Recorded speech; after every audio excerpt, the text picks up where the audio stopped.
So maybe you've heard about the MakerBot Replicator 2 desktop 3D printer, but you don't know how it works? It's cool. I'm Bree Pettis, CEO of MakerBot, and I'm going to walk you through the MakerBot creation process. The MakerBot Replicator 2 desktop 3D printer is the easiest, fastest, and most affordable tool for making professional quality models. If you're an engineer or an engineer at heart, you can keep a MakerBot Replicator 2 desktop 3D printer right on your desktop and produce amazing high-quality models while you work. The MakerBot creation process starts with a digital design. This can be a design that you create using any digital modeling program, or you can download one of thousands of models from our site, thingiverse.com.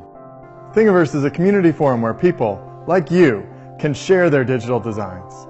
There are over 25,000 things on Thingiverse, and most of them can be made on a MakerBot Replicator 2 desktop 3D printer.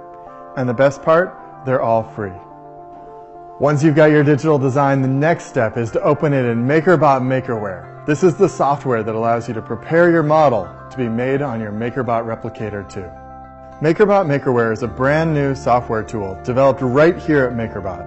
You can use MakerBot Makerware to move and scale your model and to arrange it just so on the virtual build plate.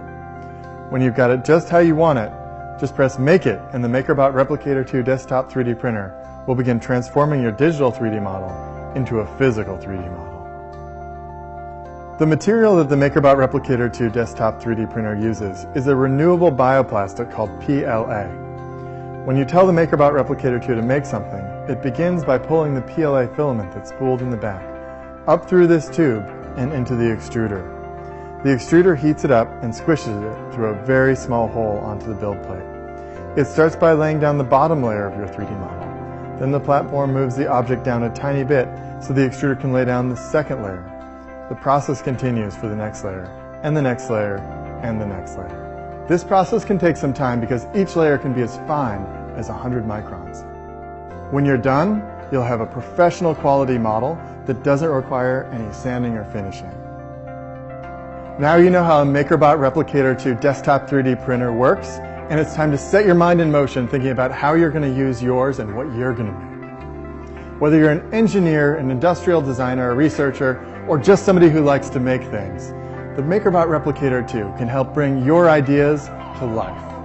You can learn more about the MakerBot Replicator 2 desktop 3D printer at makerbot.com/replicator2.